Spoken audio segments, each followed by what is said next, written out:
So I feel like we're getting a lot of clarity finally moving forward. And I feel that the energy is going to be really helpful as you get through this week. But it's really important for you to look at a situation for what it is, okay? So, not what you want it to be, but truly looking at a situation for what it is. Don't read too much in between the lines. Libra season is all about communication. It's all about, looking at things like not so much black and white, but like looking at both sides of the story. So that means getting out of your head a little bit, getting out of your ideas and what you believe to be reality, and really assessing a situation with a critical eye. And I feel like with the Libran energy, it deals heavily with like diplomacy, saying things to get your point across without hurting the other person's feelings. So I feel like you might be doing this to someone, or you might be on the receiving end of it. And so the point is, don't read too much in between the lines. Take it for what it is. I see this element of communication between you and another person. And I feel like they might want to say things that are a little bit harsher, but they don't, because they don't want to hurt your feelings. That's what it feels like to me. And this is the energy that of the person that you're dealing with. We have here the Five of Hearts, the Five of Cups, okay? You might be dealing with a heartbreaker. You might be dealing with someone who gets around, somebody who has a lot of options, somebody who is not looking for an emotional connection. And I know that, the first card is usually, the other person, or I'm sorry, you, but this is what I'm feeling. This is like somebody who's flirtatious, somebody who craves attention, somebody that might not see the value in the right things and in the right people. And then I also feel like for you, likewise, some of you, not all of you, but I feel like some of you, you could be going around breaking hearts. You could be going around messing with people and making promises with people that you have no intentions of following through. So I feel an element of somebody getting a taste of their own medicine. And I never wish that on people, but I just feel like the energy is so heavily laden in this card and also the next card, the Nine of Swords. Okay. The Nine of Swords is worries, anxiety, and guilt. Feeling very, very guilty about a situation. And so I feel like some of you might have been a little bit careless with people's emotions and people's feelings. And, it gets to the point where you meet the one that you really, really love. And for whatever reason, you didn't want to be tied down. You didn't want to be exclusive to that person because you wanted to play around. And I feel like it got to the point where you might have ran around on this person. You might have stepped out of the relationship. And now you're really fearful about things coming to light. And you're really fearful, or you feel really, really guilty about hurting them. I'm sensing that some of you could also be dealing with someone who is a little bit irresponsible, like they're a heartbreaker. They don't really form emotional attachments. They're here today, gone tomorrow. They make promises that they're not able to keep. And overall, they just don't love the way that you love. They don't love with such intensity. It's easy for them to, pick up and go, and it's easy for them to jump from one relationship to the next, whereas it's really difficult for you. And so this energy, I feel like it's playing out between you and a person that you have a long history with, the person that you keep cycling back and forth with, or the person you keep going back and forth towards. Okay, so it's like we're breaking up, but not really. It's like somebody that might be transiting your life, and it seems to me like there's a connection that you can't really shake. This is sort of like waiting on another person, wanting to make a connection, wanting to stand out in their eyes, but they're kind of like their attention is elsewhere. Not being able to reach another person, feeling rejected or feeling dejected because you're not the apple of their eyes. So I feel like this is your energy where you could be the person in the back that's walking away, or you could be the person in the front who is the heartbreaker. The partner that you're dealing with, we have here the Nine of Swords. The Nine of Swords, air sign, Aquarius, Gemini, and Libra.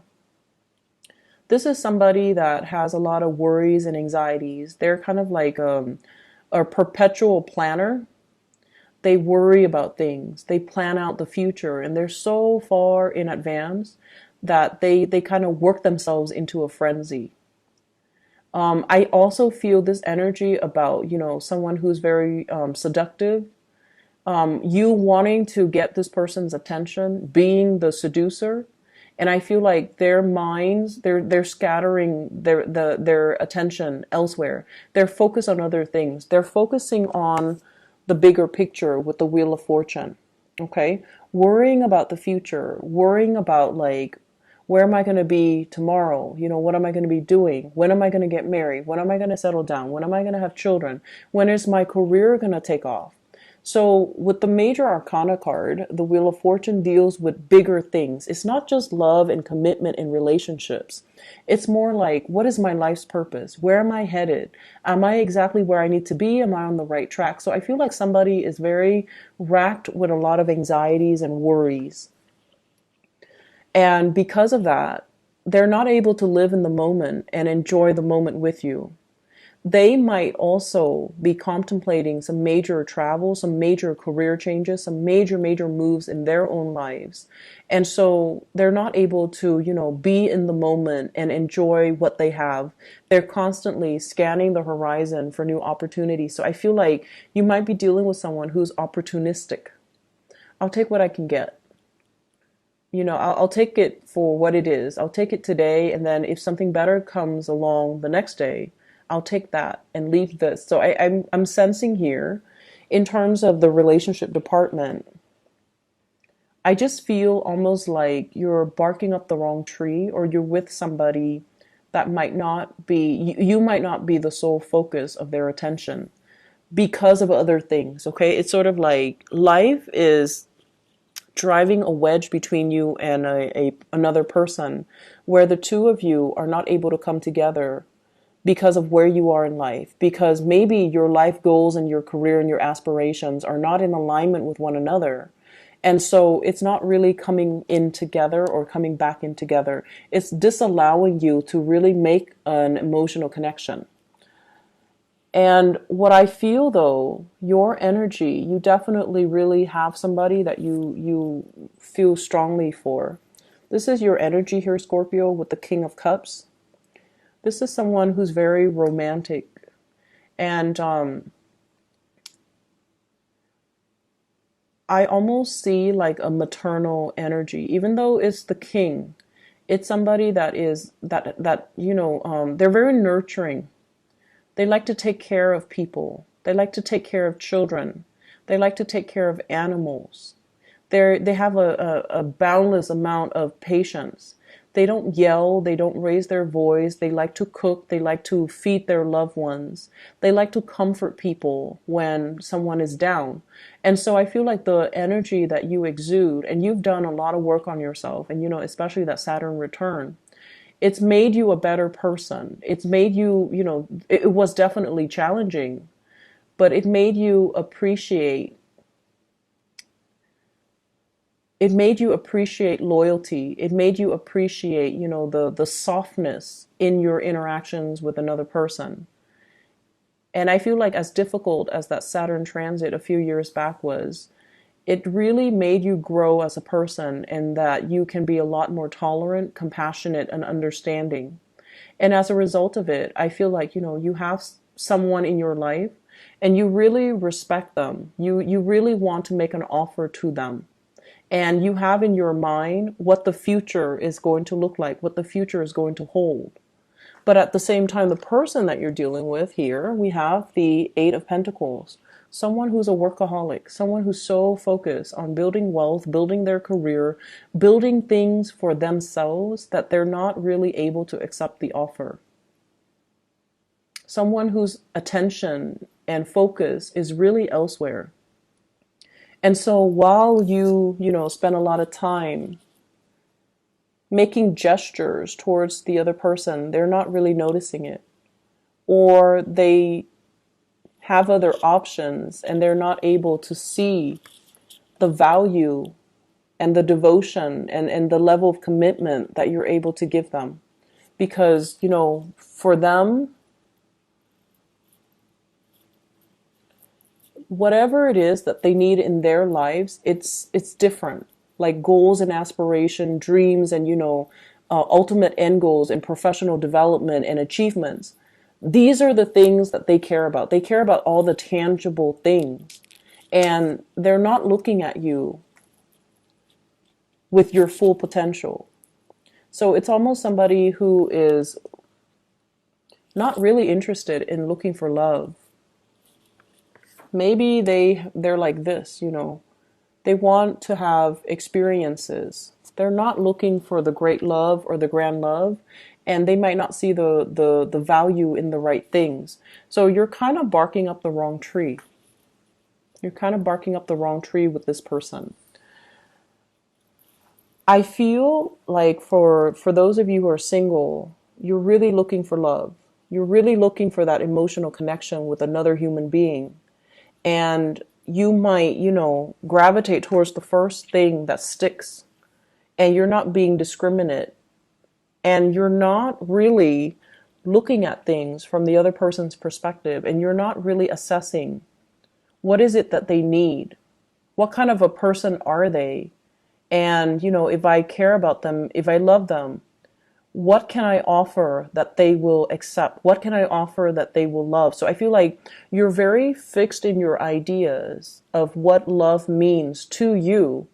And you kind of give that because you think that's what everybody needs, rather than assessing what the other person needs and then offering them what they need.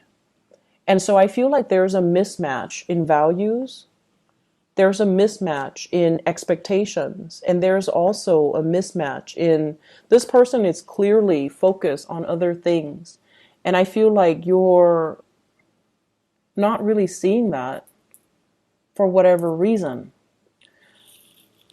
If you're dealing with someone like this, they're not a relationship. They're not looking for a relationship.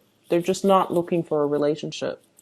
They're going to go around breaking hearts. They're going to go around experiment. And, their love is just not really their primary agenda.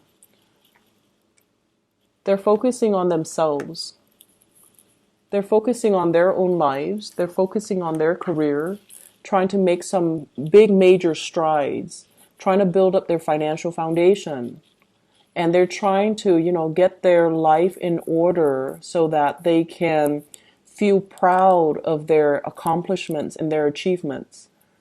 Love is really not on their radar. And because of that, they're not really seeing you for your true value. If that's the case, you're better off giving your love to somebody else. We have the Wheel of Fortune in the center of the spread, and it's wedged in between, two cards that might be difficult. And so what I feel is this might not be the right timing if you are clearly in love with this person. I feel like, it has the potential to come around, or it's coming around already. And it's kind of a good opportunity for you to open your eyes and maybe see it for what it is. Okay? The Wheel of Fortune deals with the bigger picture. And it usually deals with more like karmic connections, misconnections, as well as opportunities for us to relinquish control and kind of let go as to situations and people that are no longer good for us. So I feel like there are some things that you kind of need to face. It's like waking up and, smelling that coffee and getting out of your head, out of your own expectations of how a situation should be, when all the signs are there, all the signs are pointing you in the same direction, and they're telling you like what you're assessing or what you're feeling is not really the reality. Like, wake up and smell the roses. So I feel that there are some ups and downs here. You clearly have feelings for another person. You want to make that offer. You're looking for love. You're looking for an emotional connection, but I feel like the time is not here yet. So be discriminate about who you give your love to so you don't get hurt. And make sure that the person you're giving your love to, you are the king. You need to see the proper value in people and make sure that you give it to somebody who's worthy of it. Okay? Other areas of your life, you have some really good things. Financial abundance that's coming through after much struggle, after a lot of dedication and just, perseverance. We have here the wish card. We have the Nine of Cups. And so I feel like, financial abundance is on the offing for you. I see a lot of people getting their names out there. I see a win as well with this Sun card. This is, getting recognition, getting proper career accolades and reception. And I feel like in your professional life, many, many of you are taking the proper steps to get your career on track, to build up your financial foundation, to save up for a rainy day. Some of you are seeing like a financial advisor to sort out your retirement, to sort out your 401k, to sort out, your taxes as well, is what I'm getting. And then I also feel like for some of you, there are talks here from financial consultant or from the numbers and the figures that you're looking at with another person. And I see like the message, early retirement. So they look at you and they're like, well, guess what? You qualify for early retirement. So you can retire a lot sooner than you expected. So I feel like you're seeking somebody's advice or you're seeking some experts in their field just so that you can get, clear, logical, and correct advice. If in the past you've been kind of listening to hearsay, listening to, people around you as to how to do things, I feel like this is the week where you're like, no, I did my whole listening, but I'm not getting the proper, advice. You're consulting an expert. And the expert shows up here, King of Wands. This is somebody that is very knowledgeable. They have a lot of advice to give. They're very educated. They have multiple degrees under their belt. And they're going to show you how to achieve financial success, how to achieve, professional success, how to retire early, how to really enjoy your time and your youth so that you don't have to worry about financial issues. Okay? On a lighter note, I definitely feel like there's conflict. 5 of Wands. Conflict between you and another person. It could be an air sign, Aquarius, Gemini, and Libra. It could be a romantic partner or just another partner. But what it is like the two of you are hail from different walks of life. Okay, so like it's the person fighting a tree. There's no common ground here. There's no commonality. There's no common understanding. There isn't a consensus or an agreement as to how we should do things. One person wants it one way, the other person wants it another way. And a lot of the time, Scorpios, you're not always, you're not confrontational and you're not a sign that seeks conflict just to have conflict. But I do feel when you see things a very specific way and the other person is like has a different worldview than you will defend your beliefs. But I feel like what you're espousing is not appropriate because you're fighting with a tree. It's like you're different species, different worldview, different upbringing, and it creates a different animal altogether. And so this is a week to really count your blessings and focus on areas that are moving along really smoothly. And whenever something is not moving the way that you want, when you find yourself coming up against a brick wall, it's kind of a clear indicator from the universe that maybe it's not the right track for you. Maybe you can revisit it later, but not right now. So don't go dumping all your energy into a very contentious situation where you don't see eye to eye with another person. Focus on other things. Focus on other areas of your life that has a clear resolution, that flows smoothly, rather than scattering your energy towards, dead ends, okay? I'm going to leave it at that, Scorpios. I wish you guys the best. I hope the reading is helpful. Okay, learn to draw back your energy, focus on the work situation and your professional and career development. And I feel like this energy will soften up. It's not an easy process, but I feel like you just need to draw back your energy and don't give it to people or areas that are very contentious in your life. Okay, take a break from it. All right.